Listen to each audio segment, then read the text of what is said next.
özünde bir Habil Kabil hikayesiyle başlıyoruz.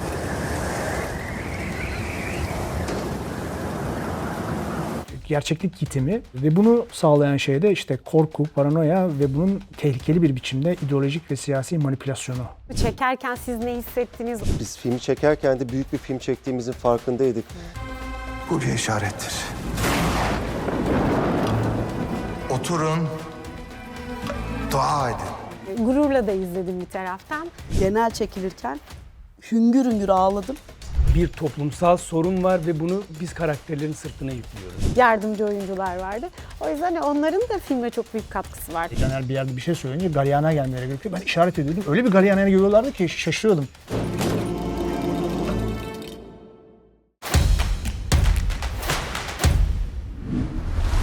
Aysun Öz'e başka şeylerden merhabalar.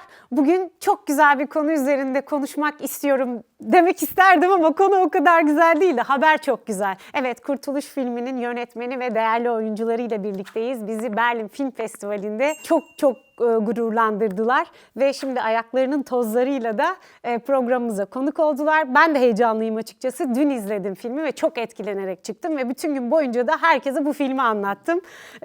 Ama sonunu söylemedim, merak etmeyin, spoiler vermedim.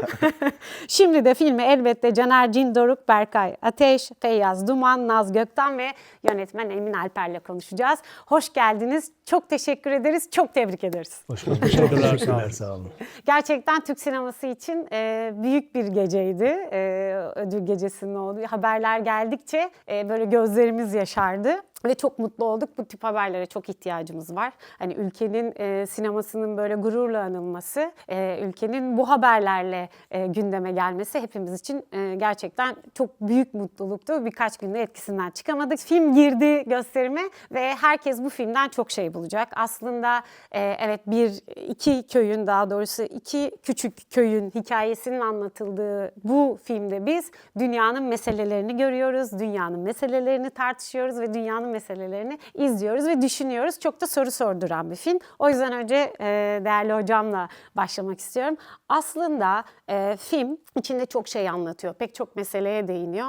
Siz yine kamerayı taşraya çeviriyorsunuz. Kurak Günler'de de biz bir taşra hikayesi izlemiştik. Orada da yine bir Türkiye portresi izlemiştik. Burada da bir Türkiye portresi izliyoruz.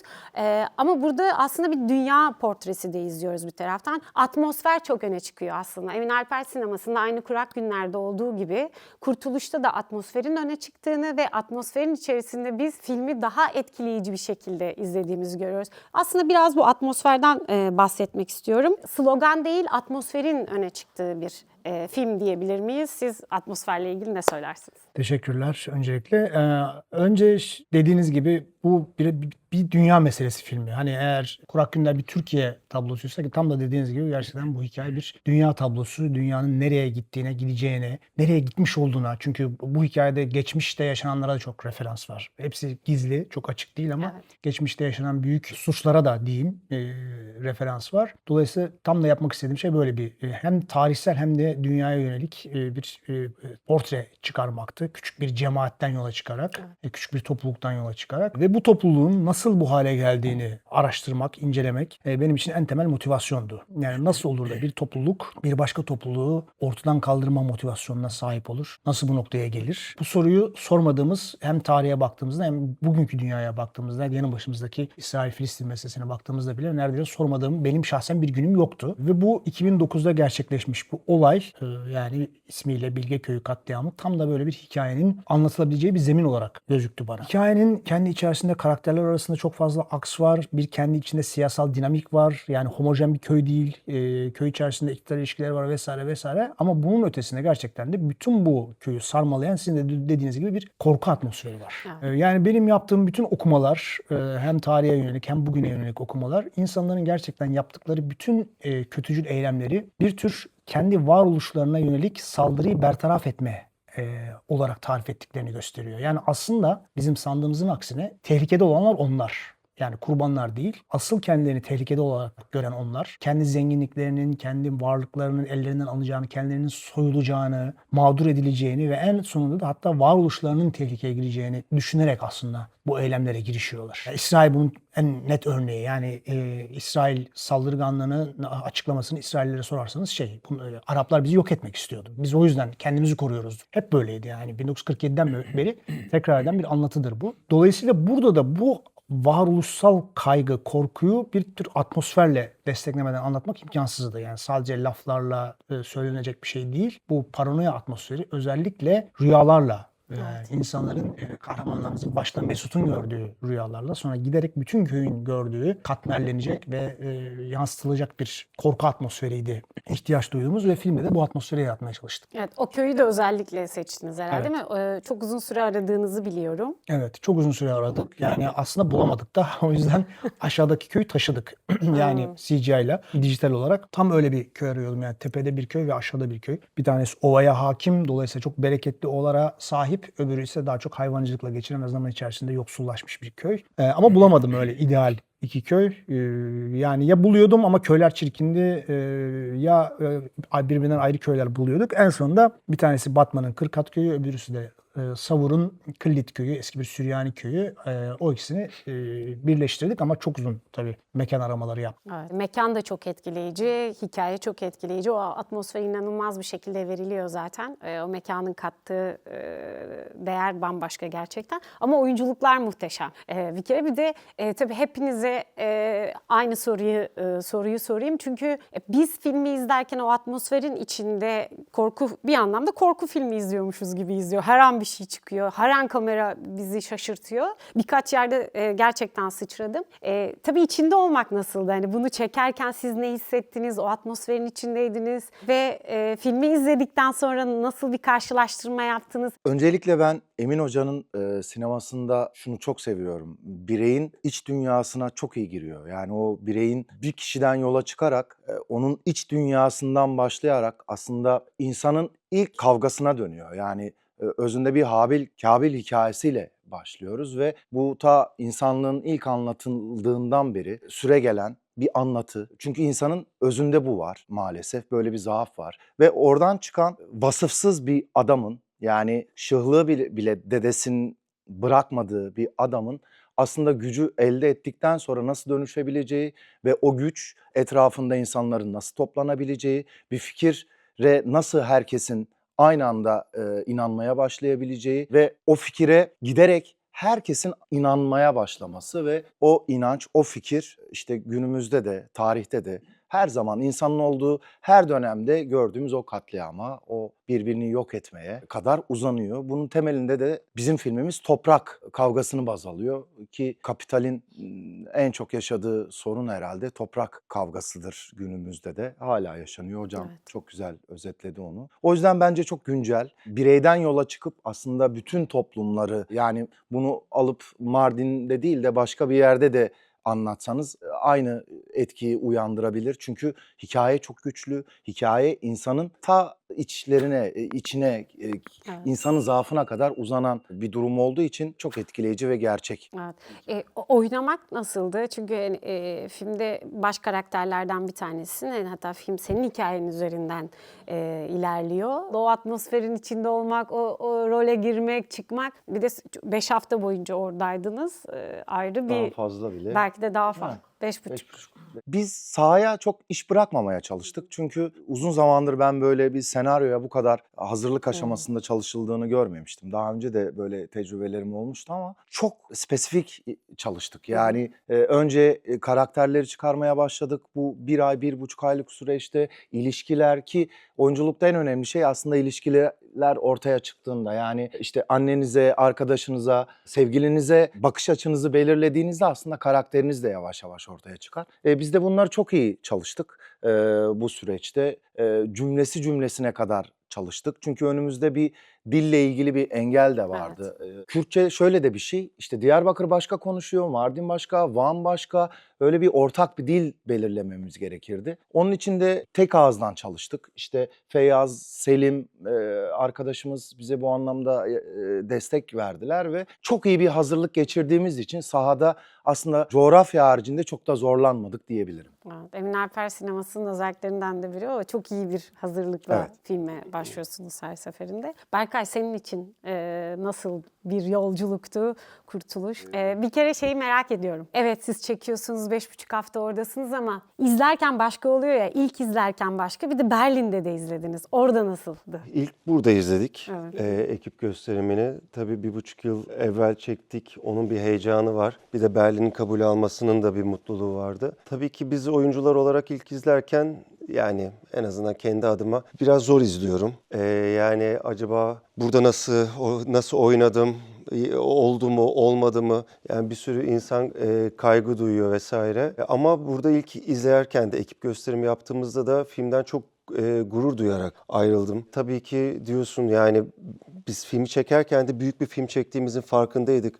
Senaryo okuduğumuzda da ben hatırlıyorum, yani ilk senaryoyu okudum, sonra kapattım, bir daha başladım okumaya. Yani ama filmde sanırım bir filmin güzel olması için özellikle artık bu zamanda bütün birimlerin çok iyi olması lazım. Yani hiçbir şeyin aksamaması lazım. Bunda senaryo, yönetmenlik, oyunculuk evet böyle, ama gerçekten sanatı, görüntü yönetmeni, sesi, burada müzikleri, o bütün atmosfer, her şey belirliyor yani. Bir tane birimin sekmemesi lazım. Bence bu filmin en büyük başarılarından biri tabii ki Emin abi bu kadar titiz olduğu için de böyle. Ve Berlin'de izlerken filmi izlemiş oldum ben ve çok gurur duyuyorum bu filmin içinde olduğum için. Böyle bir yerelden bugün evrensele, tam da aslında bugün biz tam bu röportajı yaptığımız sırada dünyanın yaşadığı bütün bu kaos, acı, bu katliamın tam göbeğine oturması, ne kadar da anlamlı bir iş yaptığımızı, ne kadar anlamlı bir hikaye anlattığımızı ortaya koyuyor bence. O yüzden Berlin'de izlediğimde çok etkilendim. Filmin finali beni çok etkiliyor. Yani bu anlamda yaptığımızın üstüne koyduğumuz için de çok mutluyum yani çıkan sonuçtan. Tabii bir de ödülle dönmek ayrı bir O zaten evet, yani hak ettik evet, kesinlikle, diyebilirim. kesinlikle. Bence bu film bu dünyada görünür olmasını sağlandı yani. Bu çok kıymetli. Zaten filmi izledikten sonra niye öyle büyük bir ödülle ödüllendirildiğini anlıyorsun. Çünkü dünyanın ipliğini pazara çıkarmak böyle bir şey. Yani herkesin kendinden bir şey bulabileceği, her toplumda hemen hemen olan şeyleri aslında bir tokat gibi de yüzümüze vuruyor. Yani hala yüzyıllardır konuştu Habil ve Kabil'den beri var olan bir meselenin bu kadar dijitalleşen ya da bu kadar artık işte yapay zekayı konuştuğumuz, işte şunu insan yapmayacak artık bilmem ne diye konuşuyor. İyi de insanlar hala birbirini hani bu şekilde iktidar arasına ya bir karış toprak uğruna öldürüyor. O yüzden çok dünyalı ve herkesin izlemesi de gereken bir mesele. Hemen Naz'a geleceğim.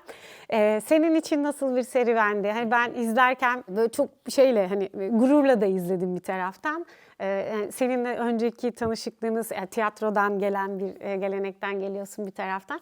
Bir de yani oradaki kadının duruşu, evet bakış açısı olarak tabii ki tasvip ettiğimiz bir yerden bakmıyor kadın hayatı, ama tüm o ataerkil toplumun içerisinde sesini çıkarmak isteyecek kadar ve sesini çıkaracak kadar da cesur bir kadın var ortada. O açıdan baktığında evet, hani öyle bir kadının olması da o filmin içinde bütün o dengeleri de aslında sağlayan ve o da bir mesaj veriyordu. Acı da olsa o da bir mesaj veriyor. Onu düşündüm bir taraftan da seni izlerken. Sen neler söylersin? Hem genel olarak filmle ilgili, filmin içinde, o hikayenin içinde kadın olmakla ilgili. Çünkü kadınların o toplumdaki yerini de çok iyi özetleyen bir film bir taraftan, o cemaatin içinde. Evet. Yani tabii ki çok sadece yani Emin Hoca ile çalışmak, bundan 2 sene önce Kurak Günleri sinemada izlediğimde o benzer gerilim ve bir topluluğun bir şey, yani bir fikir üzerinden, bir inanç üzerinden bir şeye sürüklenmesi adına hem şahsen Naz olarak çok etkilenmiştim. Çok yakın olduğu için Kurak Günleri örneği veriyorum. Hem de çıktığımda şey demiştim, yani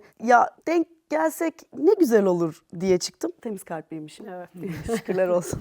Yani tabii ki Emin Hoca ile çalışmak bambaşka bir deneyimdi. Çünkü sadece yaptığı şeyi beğenmekle ve onu bir sinemacı olarak onu beğenerek izlemenin ötesinde şimdi bazen şu vardır ya, tanımazsınız, izlersiniz ve çok beğenirsiniz. Ama tanışınca genelde ve bir yerden yani tamam ne tatlı bir adam Evet, ama ama. aması vardır. Ya bizim sektörümüz maalesef öyle bir sektör. Çünkü hani tanıştığınız zaman tabii ki insan olduğumuz için bir takım arazlarımız var. Yani Emin Hoca'da da muhakkak yani kendi şey yapmaz, vardır muhakkak ama benim gözümde o kadar var mı hocam bilmiyorum ama yok. Ben hiç görmedim.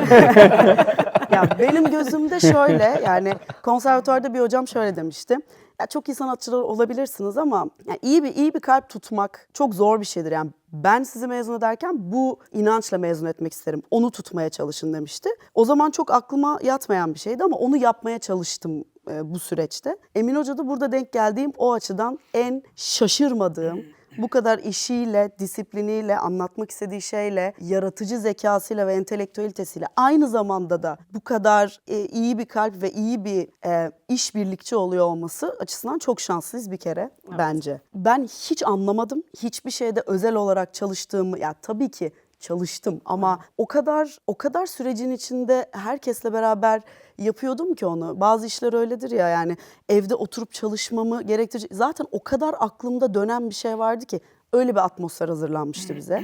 Sadece provada 10 dakika konuştuğumuz bir şey bile ben 10 gün düşünüyordum. Ve dolayısıyla o kadar keyifli ve akan bir şeydi ki bu kadar zorluğuna rağmen. Bir kadın olma meselesi, ben senaryoyu okuduğumda finali okuyup zaten 10 dakika böyle tavana baktım yani hani ve şey demiştim. Belki biz oynayacağımız için ama bence en iyi filmi falan diye böyle annemleri aramıştım. Ya bir kadın olarak bu kadar erkeğin arasında bir söz ediyor olma meselesi aslında kadının toprağımızda çok güçlü bir temsili var aslında. Yani biz bugün geldiğimiz noktada tabii ki yaşadığımız maalesef bir kadın olarak toplumda yaşadığımız bu baskı ve yok sayılma ve bütün yaşadığımız o yok edilme duyguları ve gördüğümüz şiddet, yani manen de, psikolojik olarak da ve fiziksel olarak da gördüğümüz şiddetin bugün bizi getirdiği noktada sanki kadının bir sesi yokmuş gibi hissediyoruz. Ama aslında bu toprakta çok ciddi bir kadın sesi ve kadın hikayesi var. Burada bir noktada o erkek gücüne yanaşmış ve bence evin içinde de o dominant enerjiyi kocasıyla tutmak zorunda kalmış. Daha kendine göre daha az sesi çıkan bir eş profilinin yanında daha güçlü durması gereken bir Fatma yazmıştı Emin Hoca. Dolayısıyla çok zevkliydi. Benim çok deneyimlemekten haz ettiğim bir şeydi. Çünkü genelde bu korucuların arasında kadını görür müydük bilmiyorum yani. Ben düşünsem belki göremeyebilirdik. O silahı alma ve son sahneyi izlediklerinde ben çok şöyle bir anım var. Genel çekilirken hüngür hüngür ağladım ki yani hani ayırt edebilirim yani oyunculuk ve normal hayat. O kadar zorlandım ki o sahneyi çekerken hocaya gidip şöyle dedim. Genelde değil mi bu? Çünkü ben ağladım. Çünkü ben tutamadım kendimi. Yok geneldeydi, görmemiş. Bir de bu arada yani zaten görünecek bir şey de yok ama çok zorlandığım anlar var. Emin Hoca'ya son şunu söyleyeceğim. Emin Hoca'ya gidip böyle tam bir öğrenci gibi ne anlatmak istediğimizi çalıştım. Bence şu, bence bu dedim. Hoca böyle dinledi. Hangisi hocam dedim. Tek bir şey soruyorum. Bence dedi. Yani bir insan ne hisseder ki, nasıl bir motivasyon ve nasıl bir inanç bir insanı, bir topluluğu yok etmeye iter. Dolayısıyla aslında burada coğrafya, toprak, köken, nerede olduğu, kimler tarafından temsil edildiğinin değil, tam bir başından beri söylüyoruz. Bir Shakespeare'in o evrensel insanın özüyle ilgili bir tasarısı var ya, hiç değişmiyor. Hala oynandığı zaman bu yüzden çok başarılı oluyor. Burada da aynı hikaye var. Hep diyorum yani o Iago, Otello sahnesi aslında Mesut'un ikna edildiği sahne. Dolayısıyla da o öze çok güvendim. Yani başarılı olacağını... Ben oynarken başarılı olmuştu benim için hikaye zaten ya. Oynamasaydım da çok başarılıydı zaten. Bu sefer de kıskanıyor olurdum yüksek ihtimalle. İyi ki oynuyorum o yüzden. Ama iyi ki içindesin. Evet. Evet ama ben genelde herkeste onu görüyorum zaten. Demek ki ödül alan filmlerde ya da o başarılı olan filmlerde ödül alıp almak bazen çok siyasi ya da politik bir mesele olabiliyor. Her zaman ödül aldığınızda hakkaniyetli ya da ödül verildiğinde hakkaniyetli veriliyor, verilmiyor. O hep her zaman tartışılır. Ama niye alındığını da şuradan baktığımda herkes oynarken zaten o ödülü almış. Yani onu hissetmiş iliklerine kadar. Onu çok rahat görebiliyorum burada. İşte Feyyaz'ı gelelim şimdi. Tabii çok kilit bir rolüm var. Ben hatta bazen senin karakterini izlerken tüm karakterlerde şimdi haklı tarafları oluyor, haksız tarafları oluyor. Sürekli o şey yer değiştiriyor. Zaten olaylar böyle gelişiyor. Böyle bir yere geliyor ya toplumlar. Haklı mı, haksız mı? Kendini kimin yanında konumlayacağın, işte kendini güvenceye alma durumu falan bir sürü şey tabii düşünüyor insan izlerken. Senin için nasıl bir serüvendi? Sonuçta hani hem de çok da güzel bir ekip olmuşsunuz bir taraftan. Sen neler söylersin genel olarak filmle ilgili de? Ya ben bugüne kadar Türkiye sinemasına şöyle eleştirel bir yerden yaklaşıyordum. Bir hikaye derdimiz hep vardı. Yani hem yönetmenin hem de seyircinin daima takip ettiği bir hikaye derdi vardı. Ve bu hikayelerin içerisinde şeyler çok atıl kalıyordu, karakterler bence. O yüzden çok böyle güçlü karakterler yaratamıyorduk. Çünkü biz hiçbir zaman bence uzun bir süre Türkiye sinemasında bütün yükü, bütün hikayenin derdini karakterlerin sırtına yüklemedik. Ve yüklemediğimiz için de çok güçlü karakterler yaratamadık bence. Çok da iyi anlatamadık belki. Anlatamadık yani bu yüzden. Yani seyirci bir hikayeyi sadece takip etti. Çünkü şöyle bir şey yani bir şey yazmaya karar verdiğinizde önce bir hikaye aklınıza gelir ya. Karakterler gelmez. Sonra karakterleri işlemeye başlarsınız. Ama maalesef biz bir türlü ona giremedik. Yani o Türkiye sinemasına hiç buna giremedik. O yüzden yıllarca Türkiye sineması yurt dışında temsil edildiğinde oyuncular olarak biz hiç ödül alamadık. Ya yönetmenler aldılar. En iyi yönetmen ödülü, en iyi film ödülü, en iyi senaryo.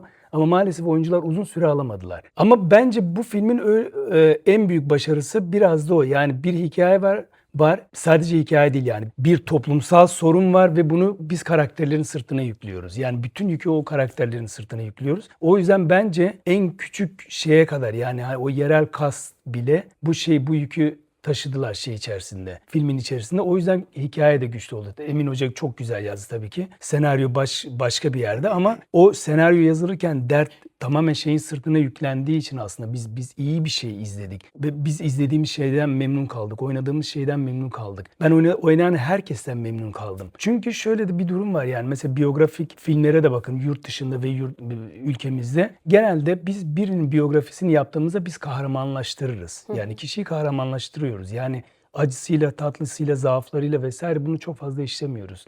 Bize çünkü onlar gerekiyor. Bunu yaptığınızda çok yerel kalıyor. Çünkü kendi kahramanlarınızı yarattığınızda bu sadece sizin topraklarınıza ait oluyor. Ama bunu zaaflarıyla, her şeyiyle verdiğinizde, toplumsal çürümüşlüğüyle verdiğinizde bu herkese ait oluyor. Çünkü bu zaaflıyız ya. Bütün insanlar zaaflı olduğu için, herkesin kendi kusurları, zaafları olduğu için bu herkese mal oluyor. Daha evrensel bir hikayeye dönüşüyor. O yüzden bizim filmin de senaryo anlamında da, oyunculuklar anlamında da bence biraz da başarısı bu. Genelde çok mütevaziyimdir bu konuda oyunculuk anlamında ama ben gerçekten izlediğim şeyde bütün oyuncu arkadaşlarımdan çok memnunum. Yani en başrolden en yerel kasta kadar bence herkes çok iyiydi bu konuda. Tabii bizim için zorlu tarafları var. Bir yandan hani sektörün içerisindeyiz. Hem dizi çekiyoruz hem işte dijital başka projeler yapıyoruz.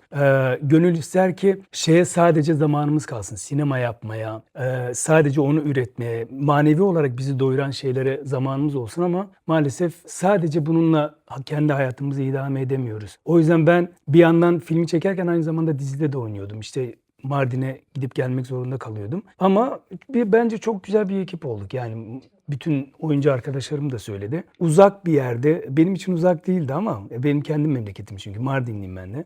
Ama yani herkes için uzak bir yerde, coğrafik olarak tabii zorluklarla da karşılaştık ama hani o ekip ruhunu çok güzel yakaladık. Yani kamera arkası da dahil olmak üzere. Zaten bir kısmı da geldi, Berlin'e geldi. Böyle bir hasretle giderdik. Çok da güzel oldu. Umarım seyirciler de beğenirler filmimizi. Seyircinin beğeneceği ve çok etkileneceği bir film gerçekten. Dedim ya ben bütün gün herkese filmi anlattım. Artık anlatmasam mı biz izlesek mi dediler.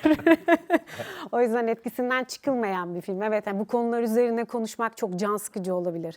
Ya da bu konuları düşünmek istemeyebiliriz, kaçabiliriz ama nereye kadar kaçacağız? Sonuçta o gerçekle yüzleşmek ve o soruları sormak zorundayız. Sormadığımız için, yüzleşmediğimiz için biraz önce yine Emin Hoca'nın dediği gibi o soruları sormadığımız için belki de hala bunları yaşıyoruz. Bir de küçücük şimdi bir reklam arası vereyim. The Art Newspaper'ın Türkiye edisyonunda Müge Turan filmle ilgili aslında Berlin'le ilgili bir kritik yazdı. Şöyle demişti filmle ilgili Müge Turan. Emin Alper sinemasının mayasında algılanan bir düşman tehdidinin nasıl manipüle edilip hayatta kalma paniğine, oradan da soykırıma evrilebileceğini gösteren acı bir bilinç var. Bence çok da güzel özetledi Müge filmi. Ne dersiniz hocam? Sizinle başladık, sizinle sona doğru Evet, yaklaşıyoruz. yani tam da bu. Girişte de bahsettiğim gibi Müge de çok güzel özetlemiş. Yani mesele gerçekten, çünkü korku, tehdit, yani insanlık var olduğu sürece var. Birbirimizi bazen tehdit olarak görmemiz, zaman zaman düşmanlaştırmamız vesaire maalesef insan hayatının doğasında var. Yani birisini bir diğerinin çıkarına düşman olarak görmemiz vesaire. Fakat ne zaman ki bu düşmanlıklar kolektifleşiyor ve ne zaman ki bir takım işte liderler bu düşmanlıkları manipüle ederek iktidara yürüyebileceklerini, iktidarda kalabileceklerini düşünüyorlar, İşte o zaman tehlikeli sınırlara girmiş oluyoruz. Ve bu gerçekten kendi kendini doğuran da bir neredeyse dairevi bir süreç. O lider paranoyayı daha da kuvvetlendiriyor. Paranoya kuvvetlendikçe liderin otoritesi daha çok artıyor vesaire ve işte bir filmde de anlatmaya çalıştığımız bir tür spirale, bir tür döngünün içerisine girip topluluklar kendini kaybedebiliyor. Gerçeklikle algısını kaybedebiliyor. Başka ideolojiler de benzer hizmetler görebiliyor. Hitler dindar birisi değildi. Değil, ama başka bir ideoloji. Vesaire vesaire. Yani bu tarihsel, pek çok tarihsel örnek verebiliriz. Ama güçlü bir inanç diyelim. Yani bir ideolojiyle sağlamlaştırılmış güçlü bir inanç devreye girince ve o spiral etkisi de ortaya çıkınca dediğim gibi toplumların gerçekle olan ilgisi kendisini kaybediyor ve enteresan bir şekilde insanlar kendini kurban olarak falan görmeye başlıyorlar. Yani mesela işte ben bir tarihçi olarak da bunları çok okudum, biliyorum. Mesela Kahramanmaraş katliamının faillerinin daha sonra kendileriyle yaptıkları röportajları okursanız kendilerini hep kurban olarak tarif ederler. Yani biz yıllarca hapis yattık, biz bu işin kurbanıyız. Yani karşı taraftan hiç bahsetmezler vesaire. Bu gerçekten bir anlamda gerçeklik yitimi ve bunu sağlayan şey de işte korku, paranoya ve bunun tehlikeli bir biçimde ideolojik ve siyasi manipülasyonu diyebiliriz. Ben buradan konuyu Ferdinand Tönnies'e kadar götürürüm ama götürmeyeceğim. Çünkü onun cemaat toplumu ve cemiyet toplumu teorisi, yalnız kalmamak için bir yere üye oluyorsunuz ve o akımın, o şeyin içinde yer alıyorsunuz ve öyle gidiyorsunuz, ama tabii modern ya da daha hukuksal açıdan rahat olan toplumlarda, öyle anayasayla yönetilen toplumlarda bu cemiyet oluyor, diğerlerinde cemaat oluyor. Şimdi ona girmeyeceğim ama çocuklardan bahsetmek istiyorum son olarak. Çünkü filmde çocuk karakterlerin de öne çıktığı, özellikle o ikiz miydi gerçekten? İkizler miydi onun? Değildi değil mi? Kandırdık. Kandırdık. Ama onun da orada gerçek mi değil mi? Onun ayrımını da yaşıyoruz. Gerçek hayatta acaba gerçekten ikizler mi? Değillerdi galiba falan diye. Ben bile bilmiyordum. Caner söyledi bana. O çekimde yoktum ben. Vallahi Caner söyledi ikiz olmadığını. O yüzden bir çocuk karakterleri de, ya onlarla ilişkiniz ya da yerel sonuçta kast olarak yer alan çok değerli. Tabii oyuncular da vardı bir taraftan, yani konuk oyuncu diyoruz. Konuk oyuncular yardımcı da vardı. oyuncu. Yardımcı oyuncular vardı. O yüzden onların da filme çok büyük katkısı var tabii, o atmosferi yaratmada. Evet. Mardin zaten hani memleketin olduğu için çok şanslısın. Ben Evet. çok severim Mardin'i. Hayatımda ilk projemdi. Çok iyiydi. Yani bu oyunculuk kariyerimdeki memleketimde çektiğim ilk işti ve çok memnun oldum ya. Çok mutlu oldum. İnşallah devamı gelir. Mardin'in sihirli tarafını ben hep öyle hissederim. Mardin'in kesinlikle başka bir enerjisi var. Çok da iyi yansıtmışsınız bir taraftan. Oyuncular gerçekten bence de çok büyük mucize yarattılar diyeyim. Yardımcı oyuncular, hem çocuklardan hem yardımcı oyunculardan bahsedeceğim. Şimdi genelde taşrada iş çekerken yardımcı oyuncular konusunda sıkıntı çekeriz. Çünkü burada bir endüstri var. Evet. Yani ajanslar var. Ajansların dosyalarında neredeyse 1000'e yakın yardımcı oyuncu var ve bizde şu tip onlar hemen gönderirler. Tabii orada öyle bir şansınız yok. Her ne kadar yerel ajanslar varsa da onlar da bize çok yardımcı olsalar da. Dolayısıyla ben çok korkuyordum yerel yardımcı oyunculardan, fakat inanılmaz istekli, yani bayağı sinemayı bilen, oynamak konusunda istekli, arzulu bir ekip kurduk. Yani özellikle o tekke ekibi inanılmaz başarılıydı. Evet. Yani o 30-40 kişilik erkek grubu, hani ben bir ara geçtim ve böyle bir bir orkestra şefi gibi hissettim kendimi bir ara. Bir şey diyordum mesela, böyle oyuncuların konuşmalarına tepki verin işte. Bir şey söyleyin diyordum. Sübhanallah diye hep birlikte inliyordu ortalık. Ben şaşırıyordum. Benim Ne kadar rolüm güzel. daha fazlaydı aslında da hoca gibi davranınca. Ne zaman söyleyecek? Yani şeyhimizin çok uzun bir monoloğu vardı. Çok uzun bir monoloğu vardı. Ben çekerken de çok... Yok hocam, onu kastetmedim. Siz yaptınız ya. Hangisi? Orkestra gibi. Aslında normalde onu şey yapıyor ya. Ben o yüzden dedim yani. Onu dedim ben. Yok hocam. Anladım. Onu demedim. Ya o çok uzun bir sahneydi. Yani 3 gün falan çektik. Sonra tabii kurguda çok kısaldı. Ben ondan bahsediyor sandım Feyyaz. Yok hocam. Ama orada evet, orada yani belli yerlerde yani galeyana gelme sesleri gerekiyordu mesela. İşte bir yerde Caner'in konuşmasını da öyle. Caner bir yerde bir şey söyleyince galeyana gelmeleri gerekiyor. Ben işaret ediyordum. Öyle bir galeyana geliyorlardı ki şaşırıyordum. Çok iyi falan diyordum. evet. Hani provada yapmış olmamıza rağmen çok istekli bir yardımcı oyuncu grubu vardı. Çocukların da çoğu bu arada %90'ı falan o köyden. İkizler de dahil. Daha doğrusu tekizler. Ama en korktuğum sahnelerden biriydi gerçekten ya. Dönünce birden. O oyuncumuzu yani inanılmaz bir suratı var. Evet. İnanılmaz bir Müthiş. suratı var Çok gerçekten. güzel bir çocuk maşallah. Onu köyde keşfettik. Diğer çocuklar da o rüya sahnesindeki oynayan çocukların da yani hemen hemen hepsi o köyden. Berlin'de o kızla ilgili bir soru gelmişti. Ha evet. Ne O sordular? gerçekten o köylü mü diye dışarıdan mı geldi diye. Oradan Evet. mı? Sarışın. Ne Evet, Polonyalı Biri sormuş. Alman Basın birisi basın sormuş. basın toplantısında. şeylere benziyor. Yani özel- Polonyalılara mı benziyor? Teşekkür demiş. ederim. İrlanda. İrlandalılara İrlandalılara benziyor. benziyor. Özellikle mi öyle bir tip koydunuz falan dedim de yok dedim ben, İrlandalı falan değil, o bizzat o köyden. Kürt. Kırkat köyünden. Tabii, tabii, Batman'ın Kürt. Kırkat köyünden. Zikir sahnelerini merak ediyorum. Hani o sahneler nasıl çekildi? Kolay sahneler değil neticede. Hani hareket var bir taraftan, küçücük bir ortam, klostrofobik bir ortam hatta. Az ışık falan. Merak ediyorum gerçekten o sahneleri. Zikir sahneleri çok çalıştık. Öncesinde prova yaptık. Yani 2 güne yakın falan yani o şeyle yardımcı oyuncularla o ritme oturduk. Müzisyen arkadaşlarımız geldi. Ritme oturttuk birlikte. Nereden hangi hareketler yapacağız vesaire. Onun provasını 2 gün boyunca neredeyse yaptık. Orada dolayısıyla sete gittiğimizde hemen tıkır tıkır işledik. Fakat siz söyleyin istiyorsanız yani orası o kadar havasız bir ortamdı ki. sıcaktı. Sıcak. Toz bir de toz. Bir de Gazlar. yani Ben Eylül bir ayında hala yakınında çok bayıldım. sıcak. Eylül ayında hala çok sıcaktı orası. Tabii. Çok sıcak. Gaz lambaları var. Oradan çıkan gaz. Etrafı perdeyle Evet, çevrilmişti. bir de etraf Fon perdeyle perdesi, çevrili. fon Çünkü beziyle. gündüz çekip gece Tabii. izlenimi yarattık falan. Yani ölüyordu oyuncular. Hatta işte Burnumuzdan Caner bayıldı. şey oldu Ben mu? bayıldım. Ay, Burnumuzdan gerçekten. böyle siyah, hani Her dışarı gece çıkıyoruz. tabii. Buralarımız böyle simsiyah. Bir de erkekler Fırtına tabii daha sahnesinde çok. Tabii, kum evet. çıkıyor. Biz arkadayız, arkada görünmediğimiz sahnelerde ama onlar bir giriyorlar, biz de hani sabah günaydın diye yolluyoruz herkese. Bir geliyorlar böyle Simsiyah burunlar. is her yer falan. Ne oldu size falan? Yok bir şey ya falan diye gidiyorlar ve sinirleri bozulmuş. Afro Kürt. Sonra anladım, şeyden oluyor yani. Tabii, Hocam o bize bir şey olmazdı mı falan. Bilmiyorum.